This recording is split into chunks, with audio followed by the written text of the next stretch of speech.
Hello and welcome to this Friday edition of Global Lens on News9 Live with me, Neha Khanna. We have a packed show for you. The top global stories coming up over the next 1 hour. We begin with the United States. Now, days after former US President Donald Trump was indicted by a grand jury in the state of Georgia for efforts to overturn the 2020 election, his fourth indictment, officials in Georgia are now investigating online threats made against members of that very grand jury. Personal information, including the addresses and photos of the jurors, have been shared on right-wing platforms with suggestions that these people be harassed or made quote-unquote infamous. The Fulton County Sheriff's Office says it is trying to track down those behind these threats. The identity of the jurors was made public in the indictment, which is a routine practice in Georgia. But soon after, supporters of Trump, it seems, compiled information available online and posted photographs and addresses on different platforms, including the social media site Telegram.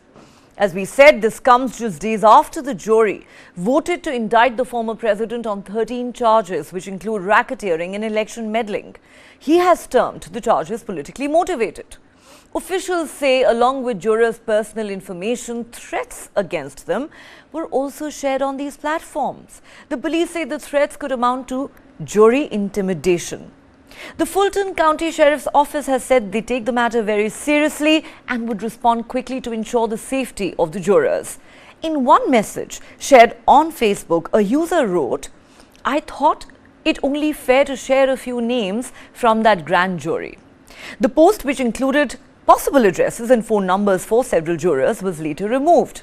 Then there were other messages posted by users on Truth Social, the site owned by Trump himself, urging his supporters to make sure the jurors cannot walk down the street and to make them infamous. Some posts include violent rhetoric against Fani Willis, the prosecutor who's overseeing Trump's case in Georgia.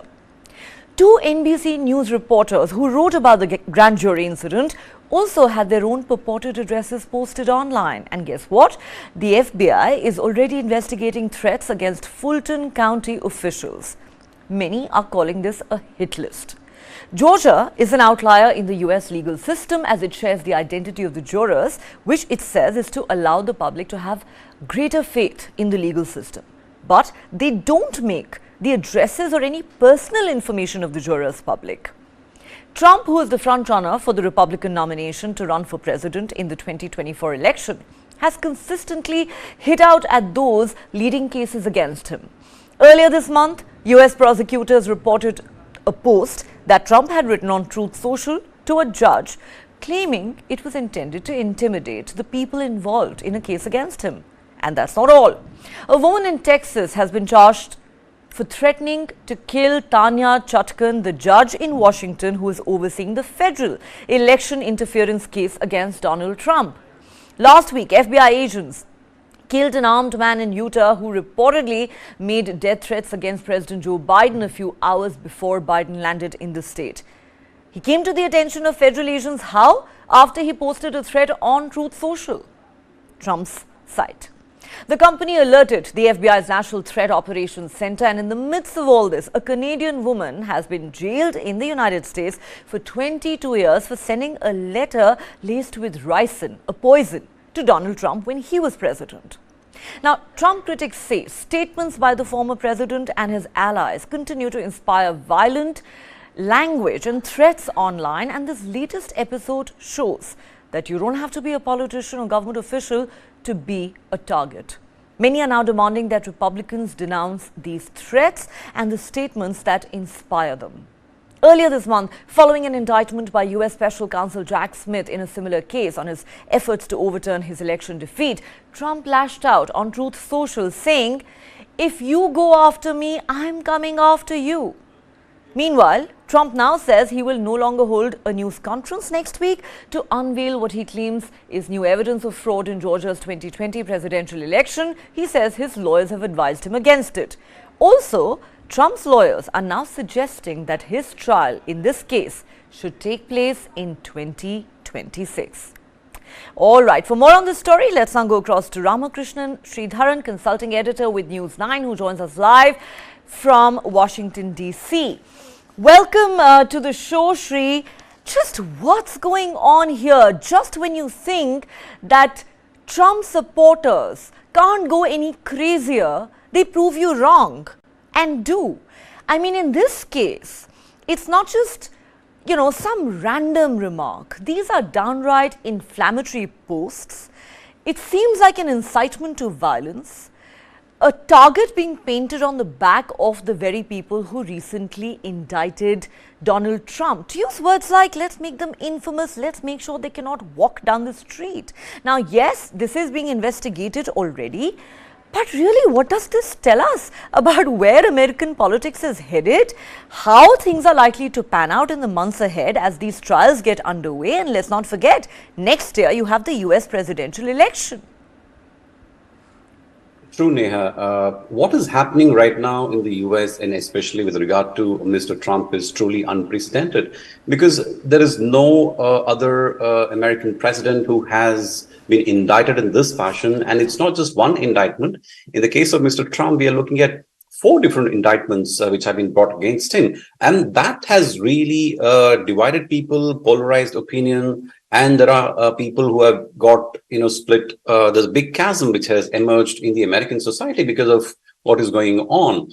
And unfortunately, at the centerpiece of all this, and what has made such chasm possible or to polarize people, is the role of social media. Well, if you remember, before Elon Musk bought Twitter, Twitter had actually barred Mr. Trump from the platform, and which is why Mr. Trump went on to create his own Truth Social platform. So obviously, not all Trump supporters or voters are radical. But there are some elements, maybe people with certain issues, particularly mental health issues, who do take these calls very seriously, and they get motivated by such messages which get shared on social media. You talked about the gentleman in Utah who was posting death threats against President Biden. So there are people, who could potentially end up with doing real harm. So that is how the January 6th, Capitol Hill attack also happened. It started on social media, and then real people descended on, the most important institution, the temple of democracy in the US, and attacked it and vandalized offices of senators and congressmen. So this is a real threat, Neha. It cannot be taken lightly. So, what Georgia is doing and the judicial system there is doing is absolutely correct. They have to investigate this and nip this in the bud before this starts interfering with the trials going forward, Neha. Well, it is definitely very serious and alarming, and as you rightly pointed out, in recent years, Trump supporters have assaulted the very seat of American democracy. There were unprecedented riots on Capitol Hill on the 6th of January 2021, and now you have a situation where Trump, no less, takes to social media and says things like, if you're coming after me, I'm coming after you. That aside, Sri, there have been a couple of other developments in this story. Trump had made this grand announcement that he was going to hold an explosive news conference next Monday. And following that news conference, all these cases against him were going to collapse. That's what he wanted us to believe. Now he says he's acting on legal advice and decided against holding that press conference. Is it legal advice? Has Trump developed cold feet? How would you read it? And also, Trump's lawyers now saying, let's have the trial in 2026. What's the rush? Right. So, Neha, if you remember when we were chatting about this story, we had actually said that take this with a pinch of salt, because even when Mr. Trump had come out with this whole statement saying that there's an investigation that has happened and there is evidence to prove that election was rigged and he will be exonerated. I mean, these were all just remarks. There was actually no information available on who has conducted the investigation, what is the finding of the investigation, and who is going to exonerate him. Because as far as things work here, it is the judiciary the judicial system which has to exonerate Mr. Trump, and not some private, investigator or some other agency which is probably, sympathetic to Mr. Trump. That's not how the legal system of the democracy here works. So this was always a bit of a stretch when Mr. Trump made it. And I'm happy that his legal advisors have been able to prevail upon him to not to talk about this, or not to, come up with something which could further jeopardize his own case. Because, as you know, he has also railed against not just the potential jury which will be hearing his indictments, but also against judges, which is unprecedented, Neha. I mean, this is not acceptable anywhere, and especially in a country like the US, where there's a certain decorum, a process which is expected, and the judiciary works very fairly impartially, whether you're a former president or you're a common man, Neha. Absolutely. Well, Shri, with Trump, almost everything's unprecedented, isn't it? And for all the wrong reasons. All right, thanks for all those details. We're coming back to you in just a moment. Our next story is about both China and the United States. Now, here's what we are going to tell you. China's Evergrande Group, the real estate giant whose default 2 years ago accelerated a broader property debt crisis in the country, has now filed for bankruptcy in New York. Evergrande has filed for Chapter 15 bankruptcy protection that allows a US bankruptcy court to step in when an insolvency case involves another country. Chapter 15 bankruptcy is intended to help promote cooperation between US courts, debtors and other countries' courts involved in cross-border bankruptcy proceedings. The beleaguered firm borrowed heavily and defaulted on its debt in 2021, sparking a massive property crisis in China's economy, which continues to feel the impact. International debt restructuring deals sometimes require a Chapter 15 filing in the course of finalizing a transaction. Last year, Beijing-based developer Modern Land China Co. also filed for Chapter 15 bankruptcy after failing to repay a $250 million bond and saying it would go forward with an offshore debt restructuring deal. Now, Evergrande's fate has broad implications for China's $60 trillion financial system and could send ripples across banks, trusts and millions of homeowners in what would be one of the country's largest ever restructurings. The sheer size of its liabilities of more than $300 billion mean that the process is sure to be a long drawn-out one. The filing of Chapter 15 bankruptcy also allows foreign creditors to participate in US bankruptcy proceedings and prohibits any form of discrimination against them. The move protects it from creditors in the US while it works on a restructuring deal elsewhere. Many developers have been facing similar problems, resulting in stalled housing projects that triggered protests and even mortgage boycotts from dismayed home buyers. Evergrande has been working on a debt restructuring strategy for several months now and in fact unveiled a proposal earlier this year. The most recent court documents make a reference to the ongoing restructuring proceedings in Hong Kong. In July, Evergrande reported net losses totaling over $113 billion in 2021 and 2022. The real estate giant defaulted, as we said, on its bond payments in 2021, prompting fears of potential contagion within the financial system. In a stock exchange filing last month, the firm revealed that in the years 2021 and 2022 combined, it had incurred a loss of $81 billion in shareholder funds. The filing also revealed that the company's total debts had escalated to $340 billion. That's roughly 2% of China's entire gross domestic product. This was by the conclusion of the previous year. Earlier this year, in March, Evergrande put forth an ambitious multi-billion-dollar restructuring plan aimed at repaying its international creditors. Now, this colossal debt restructuring plan was meant to tackle liabilities surpassing $270 billion and was touted as China's largest ever initiative of its kind. Evergrande is a massive company with more than 1,300 real estate projects in more than 280 cities. The company also has several non-real estate businesses, including an electric vehicle business, a healthcare business, and a theme park business. So what fallout is this likely to have? China's real estate sector was long seen as a vital growth engine in the world's second largest economy and accounted for as much as 30% of the country's GDP. But Evergrande's 2021 default sent shockwaves through China's property markets, damaging homeowners and the broader financial system in the country.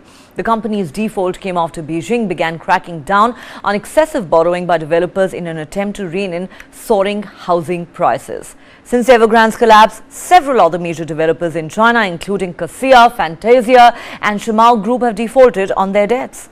Most recently, another Chinese real estate giant, Country Garden, warned that it would consider adopting various debt management measures, fueling speculation that the company may be preparing to restructure its debt as it struggles to raise cash. The industry's problems have been amplified by an overall economic slowdown in the country. Let's go back to Shri to understand this story better. Shri, for days now we've been talking about how China is facing an undeniable economic slowdown, and now comes news. Time bomb, Neha, as President Biden put it. As President Biden put it, perhaps I'm being a little charitable towards China by calling it a slowdown. Some have even said maybe it's headed for a full-blown recession. But when a real estate giant such as Evergrande all but collapses, files for bankruptcy, I think it would be safe to say, Shri, correct me if I'm wrong, that there will be an inevitable contagion in the entire financial system. So at a sensitive time like this, what does this mean for China's real estate market, one of its biggest growth engines, as we just said, and for China and its economy itself? Right.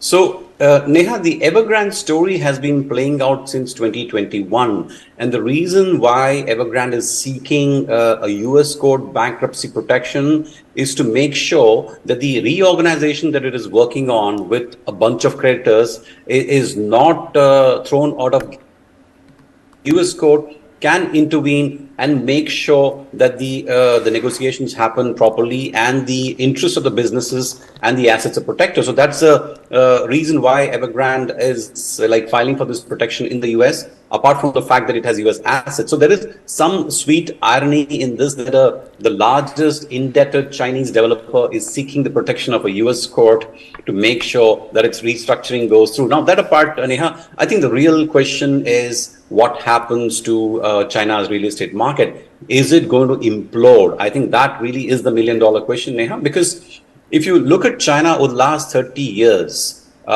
if you can call China as a rocket, then one of the engines on which the Chinese economic rocket has propelled itself is basically the real estate industry. And how did that happen? As China grew, developed manufacturing, and these factories came up along all its big coastal cities, millions of people moved from the villages to cities, and that required that you have to build housing and homes for all these people. So over the last 30 years, China has invested tremendous amounts of money on building homes and infrastructure. In fact, the Chinese home industry is the largest in the world. So out of every 10 new homes that are sold around the world, 5 are sold in China. So that is the size of the Chinese real estate market, Neha. And as you yourself said, the total asset size in real estate in China is roughly $65 trillion. For context, the Indian real estate industry will touch $1 trillion only in 2030 or 35 if the growth continues. So that is how big the Chinese real estate industry is. Now, is this contagion going to spread? Will other developers get impacted? There's a very, very high probability. Now, let's take the question of Country Garden, which you mentioned, which actually is the largest developer. It's even bigger than Evergrande. Evergrande is bigger only in terms of its liabilities, but Country Garden is the biggest developer. And Country Garden's debt actually is only 2/3 of Evergrande. It has 200 billion in liabilities compared to 300 billion of Evergrande. And even these 200 billion, Neha, Evergrande, the 50% of that money, which is about 100 billion, is actually the advance paid by Chinese home buyers. So if this company is saying that it has potential problem, then you can imagine that there is some serious thing happening. And the default which happened with this company is only for an amount of $25 million. This could be the company's way of forcing a debt restructuring. But let us assume that they are having a cash crunch. So this is a very significant problem which China is going to face. And this will then percolate to all others, smaller developers, the entire supply chain in the real estate industry, whether you're a cement supplier, steel supplier, or even, the engineering companies, the companies that supply the appliances, hardwood, because, a house takes all kinds of things to put together. So this could potentially take China into a downward spiral. And in some sense, this problem started happening after COVID, when maybe it was just a poor timing by China, but when it came with this 3 red lines rule, which restricted how much leverage the Chinese developers could take, that probably was an unfortunate kind of a timing from China's perspective. The intention was good to slow down the insane amounts of money that were chasing real estate. President Xi Jinping wanted the economy to course correct and grow at a more realistic pace. And that was planned at that time. But along with COVID, it has actually, become a big problem now for China. The question now is, for the top 100 developers, the problem is that of demand.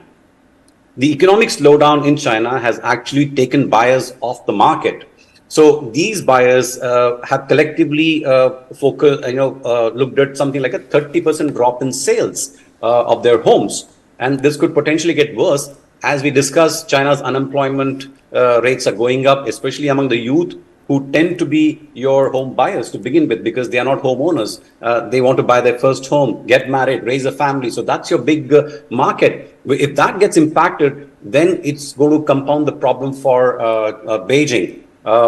So far, Beijing has refrained from bailing out the industry, saying that housing should be for living, not for speculation. And it also didn't want to create a situation where companies could keep, borrowing and get bailed out by the government. So that is a moral hazard which Beijing didn't want to encourage. But now it looks like, Neha, that Beijing may not have any option but to step in and help the developers, because let us not forget, a lot of the provinces where these real estate developments are happening, they get their revenue from these building projects by way of taxes. So what happens to these provinces if these developers go down and their revenues are impacted? Then the entire problem, for most people, home is their single largest investment.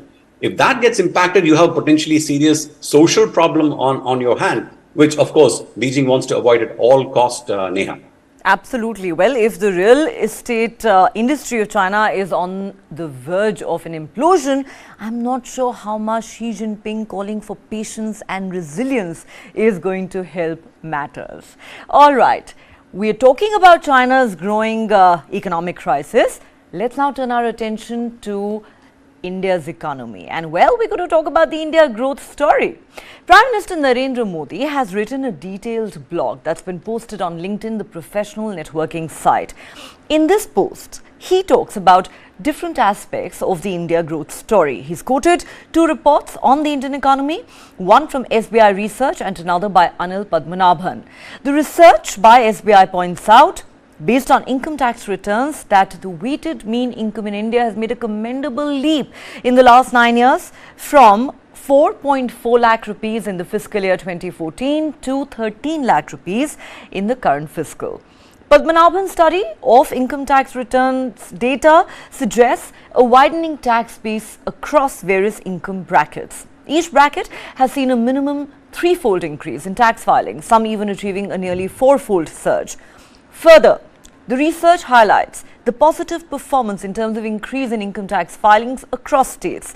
When comparing ITR filings between 2014 and 2023, the data paints a promising picture of increased tax participation across all states. ITR data analysis shows the state of Uttar Pradesh has emerged as one of the top performing states when it comes to ITR filings. In June 2014, Uttar Pradesh reported a modest 1.65 lakh ITR filings, but by June 2023, this figure had skyrocketed to an impressive 11.92 lakh. The SBI report also brings forth an encouraging note highlighting that India's smallest states, and that too from the northeast, Manipur, Mizoram and Nagaland have exhibited an admirable growth of over 20% in ITR filings in the last 9 years. This shows that not only have incomes risen, but so has compliance. The Prime Minister says, and I quote, "This is a manifestation of the spirit of trust which the people have in our government. These findings not only reflect our collective efforts, but also reiterate our potential as a nation.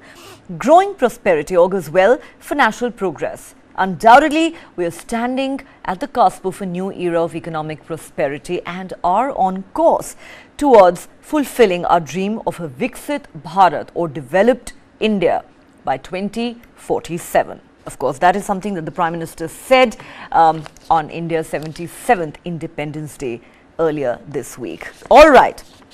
A lot of figures there, a lot of number crunching that needs to be done. I'm not going to do it. She's going to do it for us.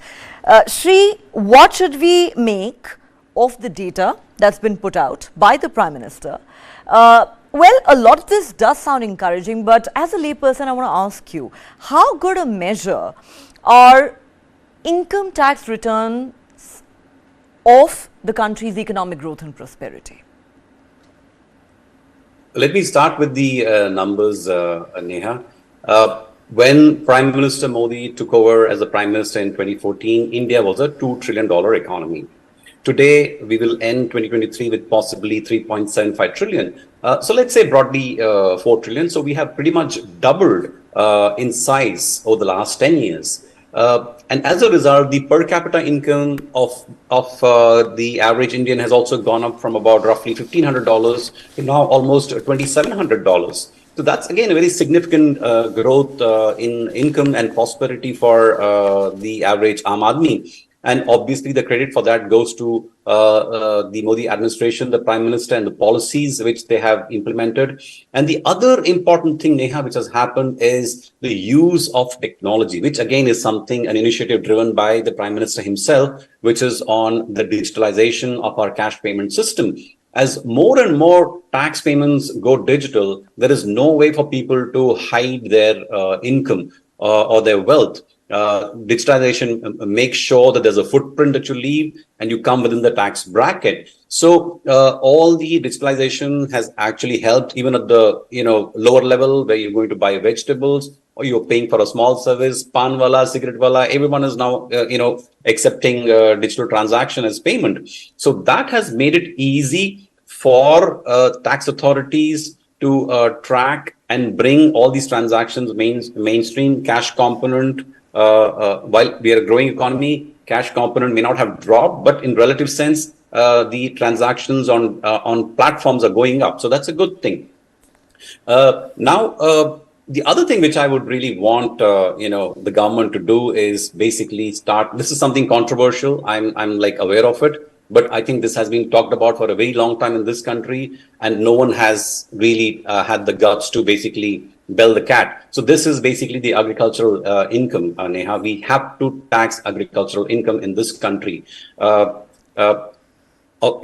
I know what the critics are going to say. They're going to pounce on me and say that, how can you tax agricultural income when there are farmers committing suicide, there's poverty, there's sustenance farming and all that. I'm absolutely not recommending that we tax anyone who's at subsistence level. But it is high time that we set a limit and say that any agricultural income above this limit or this ceiling has to be and will be taxed. So going back to your point, what does tax payment show about us as a country? I think, Neha, that is probably the most important a measure of the health of an economy and a democracy. I remember there's one American judge who said in one of his judgments that tax is what we pay for being a civilized society. So that's absolutely the truth, Neha. If we as citizens are not going to pay taxes, then we have no right to complain about bad roads, lack of power, water, or security and all these things. Because how is the government going to fund these activities if it is not able to raise taxes? If we as citizens don't pay taxes. So the Prime Minister, in his own way, is also sending out a message to the people of India, saying that I'm very happy with the way tax numbers have gone up and the collections are going up. But this is his way of telling them that we need to do more. This is a good trend progress, but we need to do a whole lot more. So Neha, this is a trend that needs to continue, because if you look at in India as in absolute numbers, there are just a little more than 8 crore people, 8.13 according to the finance minister, who actually pay taxes. Now that's about 6% of Indians who are actually paying taxes. If I take a country like the US, 45% of people here pay taxes. So how will we become a developed nation if more and more people don't pay taxes? So that is absolutely vital. That is absolutely an indicator of how progressive, modern, and responsible we are as a country, as an economy, Neha. So that has to be done. You know, you have a point when you talk about the need to tax agricultural income. Yes, it sounds controversial. It's a political hot potato in this country. No political party would want to venture there. But there are many who would agree that, yes, there are some very rich farmers in this country who get away with paying zero taxes. But since, you know, we're talking about controversial things, how's this for a radical thought? How about we abolish direct taxes altogether and have only indirect taxes? That's been talked about. I think that sort of a policy would work only in Ram Rajya, not when this is not going to work in this century. Unfortunately, it's a good concept. I know that a lot of economists also recommend it, but I don't think it is really a practical approach, because then you are see, there are no free lunches. We have to understand that. The government has to get paid in some fashion. If you're not paying direct taxes, then your spend is going to be taxed. Okay, if your income is not taxed, your spend has to be taxed. There is absolutely no way the government can just give you a free rein and say, okay, you make your money, don't give anything in return, and enjoy your money. That's not going to happen, because ultimately, an economy, any household, for example, I mean, can we have a household where there's no income that comes in and only people are spending money on borrowings? Is that possible? I mean, we don't need to be sophisticated economists to understand this concept. We can just look at our own houses and see, if my income isn't coming in, what happens if my income halves? The quality of life is going to fall. I will not be able to send my children to school, or I will not be able to afford a car, pay my home mortgage. It's the same thing for a government. If a government doesn't raise finances, revenue, it cannot run the country. It's as simple as that. So whether you have the choice of paying it as income tax, or you pay it when you spend it, that's the only two way possible. There cannot be a situation where no one pays any tax at all. That's just not possible, Neha, to my mind. Just not possible. The fact that I asked you this question, of course, tells you that I am certainly not an economist. But final question on this story, Shri, before we move on. The Prime Minister said even on Independence Day that he truly believes India is going to be a developed nation by 2047. I know that the size of China's economy is 5 times that of India's. Many say that it is still very hard for India to really compete with a country like China. But, just for a moment, I want you to juxtapose these two stories that we've just carried on our show tonight. The growing economic crisis in China and the India growth story. How would you look at this juxtaposition? Right. So let us not forget, Neha, that China became the global manufacturing powerhouse for a simple reason. The world allowed it to become one, right? So there was tons of money which was going into China, and people were setting up factories in collaboration, and the government was also investing tremendously in manufacturing capabilities, infrastructure, and everything. So who is to say that this cannot happen in India once the global money moves into India? So it's very simple.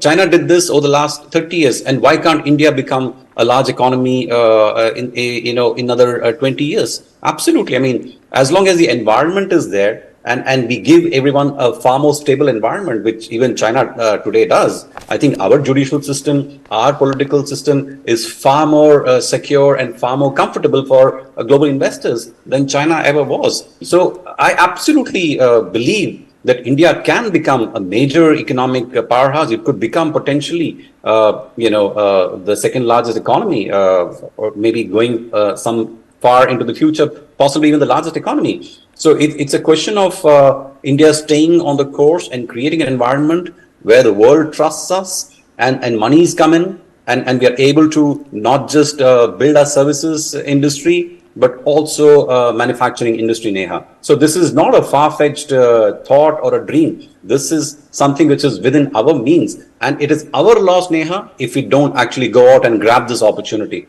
Absolutely. It is time for India to go all out and woo foreign investors who, as you pointed out, are clearly looking for safer investment destinations compared to China. Though how long the elephant will take to catch up with the dragon, we will have to wait to find out. All right, Sri, moving on to our next story now. US President Joe Biden is hosting the leaders of Japan and South Korea today in a first-of-its-kind trilateral meeting at Camp David, the presidential retreat in Maryland. Biden is hoping to smooth over a historically icy relationship between the two neighbors in order to bolster military cooperation in the region amid rising tensions with China and North Korea.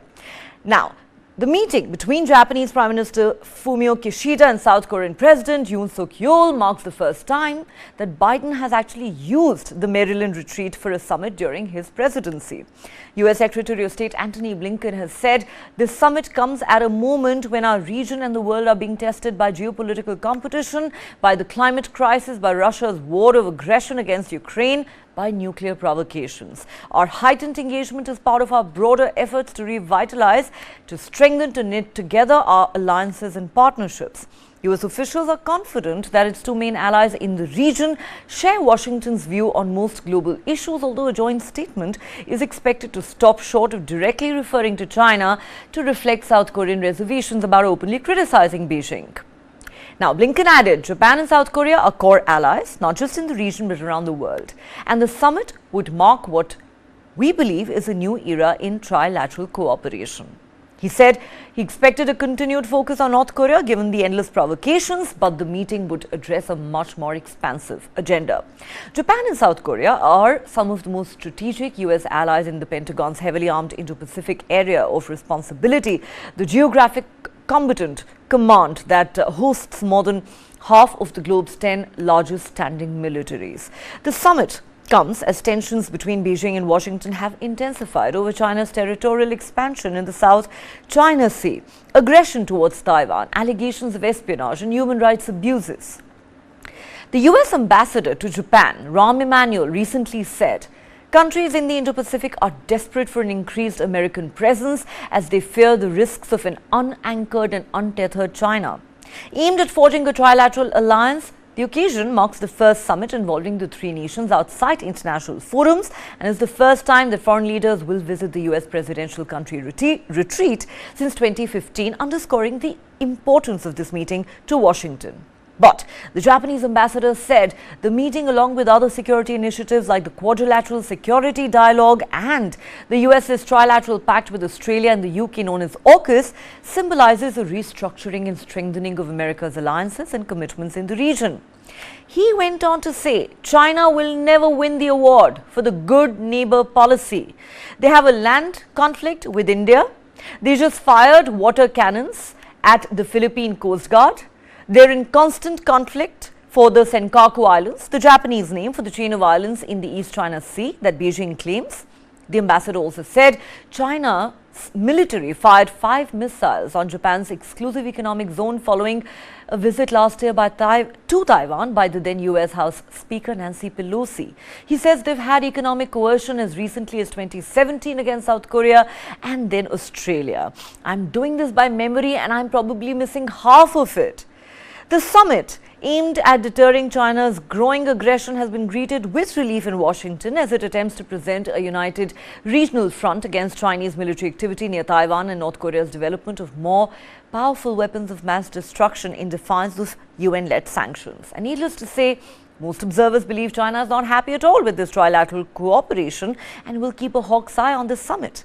China's state-owned media outlet Global Times described the summit as taking steps towards a mini NATO and accusing the US of undermining the post-Cold War economic integration process in Asia. China has denounced the summit, saying it opposes relevant countries forming various cliques and their practices of exacerbating confrontation and jeopardizing other countries' strategic security. That's not all. Wang Yi, China's top diplomat, warned Japan and South Korea last month against aligning themselves too closely with the United States, saying, and I quote, "No matter how yellow you dye your hair or how sharp you make your nose, you'll never turn into a European or American. You'll never turn into a Westerner." Well, the possibility of economic retaliation by China is a serious concern for both South Korea and Japan, who count China as their largest trading partner. And here's what is equally interesting. A standalone summit bringing together Japanese and South Korean leaders would have been almost unthinkable just a year ago, when the Northeast Asian neighbors were embroiled in disputes over their bitter wartime legacy. But clearly, China seems to have changed all that. Let's go back to Shri at this point. Shri, I can't get over this very interesting choice of words by the Japanese ambassador to the US. And of course, the Chinese response. I mean, of course, you can see that China is anything but amused over the fact that this summit is taking place. But really, what is the significance of these three leaders getting together at Camp David and, addressing issues such as North Korea and China? How do we look at it, and also in view of the fact that Japan and South Korea have a very complex history? Right. So that's a very good question that you asked, Neha, because in global diplomacy, often what you do is more important than what you say. As they say, actions speak louder than words. So the significance of Camp David is very simple. It's essentially where traditionally US presidents have taken global leaders when they're trying to forge something that is of great significance or something which is complicated. So, like you mentioned, since 2015, US has not hosted any global leader at Camp David. So by default, this is President Biden's first Camp David retreat with global leaders. He took over in 2021. He assumed office in 2021. So that, first of all, tells you that how important and seriously US takes this visit. Now for China, unfortunately, it wants to be the big bad boy in the Indo-Pacific area, and it essentially is telling the world that I will do pretty much what I please, but others should not do what they think is in their interest. So that obviously is not going to be acceptable to other countries. China was very happy when Korea and Japan had, a less than comfortable relationship because of the historic, occupation by Japan of South Korea between 1910 and 1945. But much credit to President Yoon of Korea for for taking South Korea closer to Japan and coming into this relationship. And also credit to President Biden, because if you remember, President Yoon had actually visited US previously in April, where he even sang American Pie in the White House, Neha. So now this is becoming very, very uncomfortable for Beijing, which sees that suddenly two countries that were traditionally enemies have been brought together very close by President Biden. Now we know that US is going to go into election next year, and we don't know if President Biden will be there. And then in Japan also, it's possible that you may have a snap election anytime. The only person who's going to remain in power till 2027 is President Yoon. So, but I think what this meeting is going to do is forge some sort of an alliance and understanding which commits each of these countries to closer cooperation and some sort of alliance which enhances security in that region and also brings them closer in terms of cooperation technologically and economically. So that is what I think President Biden and the two other leaders, Kishida and Yoon, are trying to achieve at this summit, Neha. And it's easy to understand why Beijing is furious that this is being held at this point. For Beijing, this is an unnecessary provocation. But unfortunately, the world doesn't work as per Beijing's point of view. No matter how yellow you dye your hair, I can't get over it. And Sri, I think it has to be admitted that, China deserves to be singularly credited for bringing a lot of countries together and closer, regardless of their history. But moving Absolutely. on. Yeah. So the Sorry, point, go I just ahead, want to go make ahead. one quick point here, Yes. before we move on, which is that, China seems to be demanding global respect. I mean, if you look at countries like US, they earn respect by the way they conduct their policy, their foreign policy, and the aid that they offer. But in China's case, it seems to be telling the world that now I am the second largest economy in the world. I have this economic heft. So therefore, you must bow down to me. Therefore, you must respect. But unfortunately, that's not how the world works. And that's something China has to recognize and then fall in line and work in harmony with other countries. So till that happens, I don't think China will get the respect that it is demanding right now.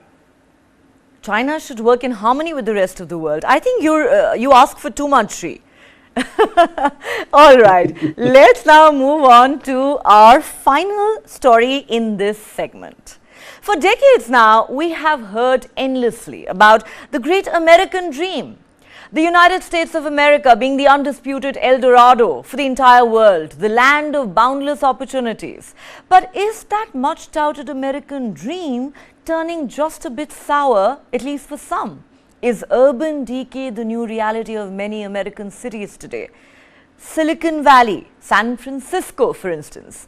Employees with the US Department of Health and Human Services in the San Francisco Federal Building have been advised to work remotely for the foreseeable future because of safety concerns. Why?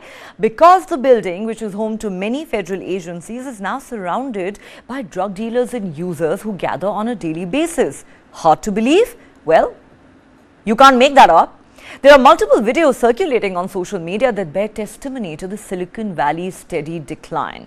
San Francisco has come under the spotlight for its worsening fentanyl crisis and rampant homelessness. Democrats who govern California are facing a growing backlash amid a sharp increase in crime in the state in recent years. Businesses seem to be fleeing San Francisco, while offices continue to lie empty as the city struggles to rebound from the COVID-19 pandemic. According to news reports, drug dealers regularly gather near this building, operating in shifts as users smoke, snort or shoot up their recent purchases. Now, in June, officials seized enough fentanyl in San Francisco to potentially kill more than 2 million people in just 6 weeks. There are some who've gone as far as to call San Francisco worse than the third world due to drugs, crime and the growing problem of homelessness. It's a city that bans plastic straws but permits plastic needles. Between 2020 and 2022, 1,985 people died from drug overdose in San Francisco compared to 1,143 who died from COVID-19. Now, fentanyl, the synthetic drug that's 50 times more powerful than and a fraction of the cost of heroin, has turned many blocks of the city into what are being described as zombie zones. The drug use in homeless tents consume an enormous part of San Francisco's annual $14 billion budget. Direct city spending on homelessness has risen from about $200 million in 2016 to $680 million this year. Despite efforts to curtail the fentanyl crisis on the streets of San Francisco, the health department has reported that at least 70 people died of an accidental overdose in the month of July alone this year. This puts the city on target to surpass the number of deaths for the entire year compared to last year. The number of deaths so far in 2023 due to those accidental overdoses in San Francisco prompted the health department to call for an emergency press conference. 80% of the deaths in 2023 were overdose deaths caused by fentanyl. 473 people have died of accidental overdoses, 389 of them due to fentanyl. That number could surpass 800 deaths for the entire year. American journalist Phil Mathieu says, San Francisco is no longer at the top of the class. You see empty offices and you see tents. Added into this mix, however, is something that we are seeing across the country that is just like an acid corrosive, and that's fentanyl. And threatening the city's future, despite it being a tech innovation hub, the crisis is growing by the day. Mathieu goes on to say, you put homelessness, mental illness and fentanyl together and it is worse than the third world because it's right under the shadow of the rich and the powerful, and it's not only tolerated but until recently was almost ignored in San Francisco. Let's go back to Shri for more on that story. Shri, put this into perspective for us, for those of us who do not live in the United States. You know, San Francisco is still this shiny, sparkling city that is home to some of the biggest corporates in the world, some of the biggest tech giants in the world. But going by these recent pictures and videos that have surfaced online in these media reports, you would think it's an entirely different world that we're talking about. And like I said, not only are these figures staggering, but you know, for some to actually say that this is worse than the third world and businesses are fleeing, I mean, just what's going on? What has gone so horribly wrong in San Francisco, and what has gone wrong with, I don't know, the American dream? How shall we put it?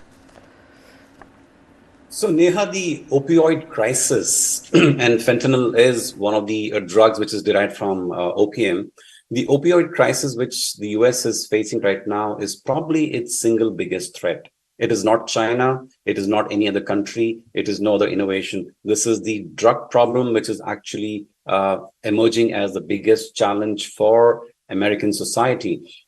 You talked about San Francisco, but that is just one city. We have this problem also in Philadelphia, where people are out on the streets consuming drugs. There are other cities where this problem. LA, Skid Row has traditionally been a problematic area for administrators, and this problem is only growing. So what's happened, Neha, is that after the 2021 pandemic, a lot of people who were on painkillers got switched to fentanyl because of multiple reasons. One, the supply chain had got disrupted, so there were no alternative traditional medicine that were coming in. So people switched to fentanyl, and as you mentioned, a lot of this drug which is like coming in is coming from across Mexico, and they are making fentanyl really, really cheap for people to consume. And so if you look at the statistics and the kind of people who have fallen victim to fentanyl and who are out in the streets as drug abusers, are unfortunately 70% are white,